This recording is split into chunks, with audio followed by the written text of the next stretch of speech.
Hey everyone, and welcome. Today, we're going to learn how to play the super fun and fast card game, SKYJO. If you literally just opened the box and want to start playing right now, well, you've come to the perfect place. No joke, we're going to have you ready for your first game in under 5 minutes. So, let's just dive right in. All right, the first thing you need to know about SKYJO is that your brain has to work a little backwards. See, in most games, you're trying to get the highest score, right? Well, not here. In SKYJO, you want the lowest score to win. That's pretty much the whole game right there. Your mission is to get rid of your high-numbered cards and replace them with low ones. And hey, if you can find some negative numbers, that's even better. The person with the fewest points wins. It's that simple. Okay, let's get the game on the table. Setting up is super quick.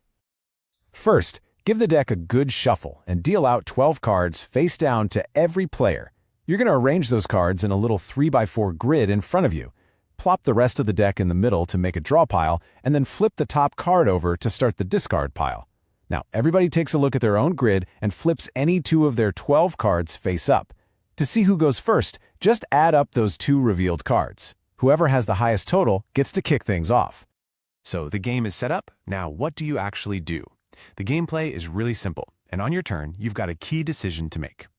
You've got 2 basic options, and you have to pick one of them. You can either take the face-up card you can see right on top of the discard pile, or you can take a chance and draw the mystery card from the top of the draw pile. Let's break down what happens when you do each. Let's start with the easy one, the safe bet, taking the card that's already face up on the discard pile. So if you see a card you want, like a nice low number, just grab it. Then you have to swap it with any one of the 12 cards in your grid. It can be one that's already face up or a face down one. Your new card goes into the grid face up, and the card you got rid of goes on top of the discard pile. Boom, turns over. Okay, on to your second choice, which is a little more of a gamble. This is what happens when you draw from the deck. When you take from the draw pile, you look at the card but keep it a secret. Now you've got another choice. If you like the card, great, just swap it for any card in your grid and place it face up. But if you don't want it, say it's a high number, you have to place it face up on the discard pile. And here's the catch. You then have to flip one of your own face down cards over. After that, your turn ends.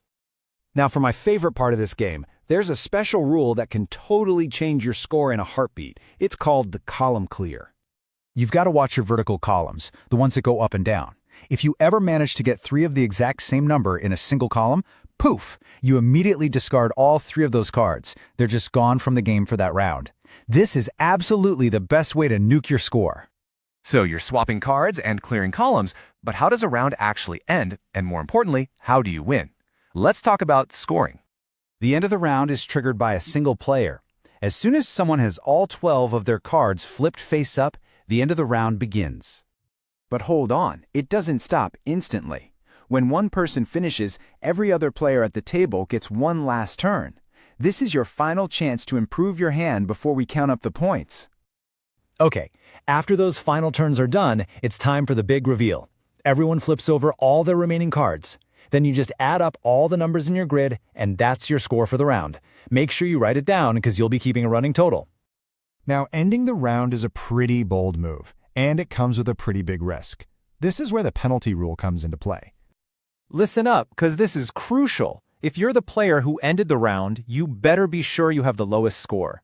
If someone else has a score that's lower than yours, or even tied with you, your points for that round get doubled. It's a massive penalty. The only good news is that it only applies to your positive points. Your zeros and negative cards are safe. So you'll keep playing rounds, adding to your total score each time.